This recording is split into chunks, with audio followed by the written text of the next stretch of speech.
ఒక్కసారి న్యాయమూర్తులు ఇప్పుడు సమ్మర్ హాలిడేస్ వచ్చినాయి కాబట్టి, ఇప్పుడు జరుగుతున్నటువంటి ఈ టీవీల్లో ఒకవైపు టీవీలు చూడకూడదు. 2 రకాల టీవీలు చూస్తే విషయాలు అర్థమవుతాయి.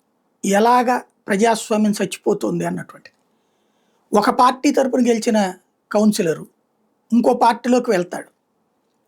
అయినా కూడా వాళ్ళకి పూర్తిగా ఆ చైర్పర్సన్ పదవి దక్కకపోయినా, మేయర్ పదవి దక్కకపోయినా దానికోసం పోలీసులను వాడతారు, రౌడీజాన్ని వాడతారు, దొంగ కేసులు వాడతారు, ఇళ్ళు కూలగొడతారు, ఆస్తులు కూలగొడతారు.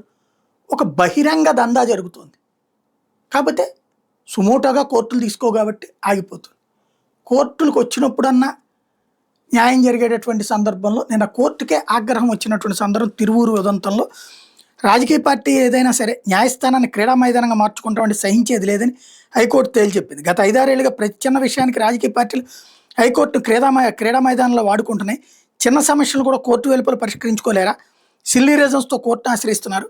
హైకోర్టు స్థాయిని 2వ తరగతి మ్యాజిస్ట్రేట్ కోర్టు స్థాయికి తగ్గించేశారని ఘాటుగా వ్యాఖ్యానించింది. ఎన్టీఆర్ జిల్లా తిరువూరు నగర పంచాయతీ చైర్మన్ ఎన్నిక ప్రక్రియలో స్వేచ్ఛగా ఓటు హక్కు వినియోగించుకునేందుకు వైకాపా కౌన్సిలర్లకు పోలీస్ భద్రత కల్పించాలని విజయవాడ పోలీస్ కమిషనర్ని ఆదేశించింది. పూర్తి వివరాలతో నివేదిక ఇవ్వాలంటూ విచారణ ఈ నెల 29కి వాయిదేసి హైకోర్టు న్యాయమూర్తి జస్టిస్ వై లక్ష్మణరావు మంగళవారం మేరకు ఉత్తర్వులు ఇచ్చారు. ప్రస్తుతం వ్యాజ్యం విషయంలో పోలీసులు తప్పు చేశారని తేలితే సుమోటో కోర్టు దగ్గర కేసు నమోదు చేసి డీజీపీ స్థాయి నుంచి కానిస్టేబుల్లకు శిక్షిస్తామని తేల్చెప్పారు.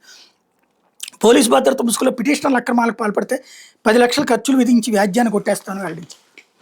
ఇక్కడ వాస్తవం ఏంటంటే నిన్న కనబడుతోంది కదా ఓపెన్గా, వాళ్ళు ఒక చోట ఉన్నారు, వెళ్తుంటే వెళ్ళనివ్వకపోగా స్వామిదాస్ ఇంటి దగ్గర ధర్నా, మీ కార్పొరేటర్ మాకు అప్పచెప్పేయని రౌడీయిజం ఓపెన్గా.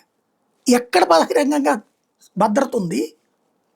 అధికార పార్టీ అధికారులు కుమ్మక్కు కాదు ఒక్కటైపోయి విచ్చలవిడిగా ప్రజాస్వామ్యాన్ని చంపేస్తుంటే కోర్టులకు వెళ్తే కోర్టు ఇది మాది కాదు అనుకునేటట్టయితే రాష్ట్రాన్ని శుభ్రంగా రౌడీ రాజ్యం కింద అనౌన్స్ చేసేసుకోవడం బెటర్ కదా.